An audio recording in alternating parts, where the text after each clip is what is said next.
fået en forespørgsel på FPS Boost i Fortnite. Let's go. Og til det formål har jeg lavet en lille blogpost, som I kan se her.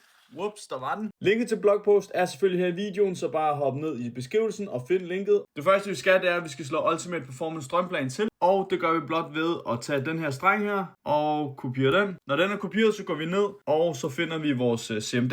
Når vi har fundet CMD her, så trykker vi kør som administrator, og vi trykker ja. Og så paster vi simpelthen bare strengen ind her. Sådan. Ned i Windows søgefelt, der skriver du vælg en strømstyringsplan, og så trykker du ultimativ ydeevne.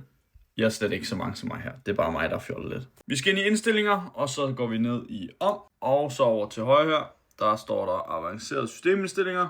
Når vi så har fået den frem, så trykker vi på ydeevne og justerer til bedste ydelse og OK.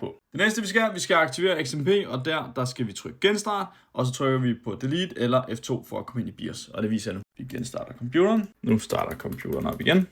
Så spammer jeg delete. Vi kan også spamme F2. Så kommer vi ind i BIOS. Det vil helt sikkert se lidt forskelligt ud hos dig, men det du skal lede efter, det er en setting, der hedder Expo, eller som i det her tilfælde XMP. Og lige nu har jeg den på auto, men vi skal altså sætte XMP 2.0 til, fordi så kører den ved den advertised ramhastighed. Så det har jeg gjort nu, og så trykker jeg F10, og det er så bare, at du gemmer settingsene.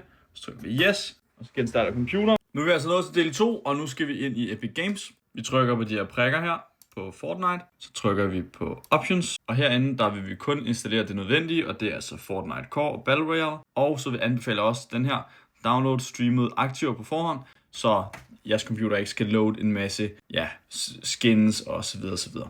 Den er bare meget god til. Det næste vi skal kigge på, det er Launch Options, og vi skal ind her på de 3 prikker igen, og så trykker vi Manage. Og der kan I så se de her Launch Options, som vi har sat ind her. Du skal bare lige trykke på den der blå knap her, og så sætter du de her launch options ind, som vi har skrevet lige her. Så det er super easy. Nu kommer vi til in-game settings, og her der har vi bare lavet nogle screenshots, så det er super nemt at se, hvad du skal vælge.